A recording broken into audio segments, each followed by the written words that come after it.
Alright, today guys, we're working on a 1996 Polaris SL780. I'm sure you guys are familiar with this boat. They've been around a long time. And this goes for all these Polaris like this with the blue Fuji motor. This one, what it was doing is it was hitting the rev limiter, or what I thought was the rev limiter. It can fool you. What you want to do, if you think your Polaris is hitting the rev limiter, you're revving it up and it won't go over a certain RPM, you want to find your computer. And you want to trace down this gray wire right here off your computer.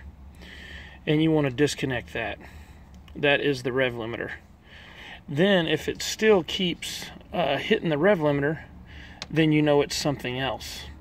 Now what will cause the rev limiter to actually go off is your oil tank sending unit. If you don't have enough oil in it, you can just wire it together and bypass that.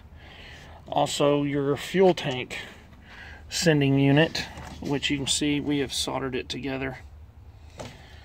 But what this turned out to be is the stator, and you can do it with the engine in it. We just did it. You can see we had to remove the gas tank. We just fired it up just by spraying some in the carburetor, and now it's revving up.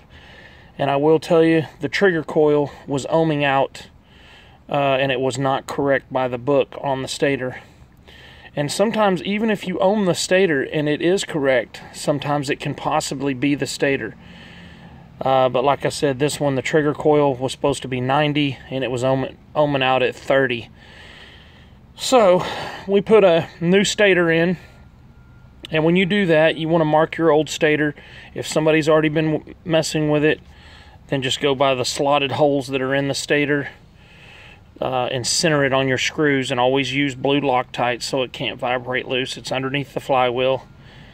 Anyway, we put that in there, hit the key, and it revs right up now. So if your Polaris is hitting the rev limiter, those are the things to check first. And then, you know, it can only be a handful of things. You can also check your coils. A bad coil will make it seem like it was revving on the rev limiter, but come to find out, we were not even hitting the rev limiter. It just seemed like it. Like I said, you should be able to unplug this gray wire, and if it is your tank on your fuel or your tank on your oil, which made the rev limiter hit on some of these Polarises, then you know it'll go away when you bypass that or unplug that gray wire. If it doesn't go away, you know it's going to be maybe a bad coil, so you want to ohm those out. They're wired in series.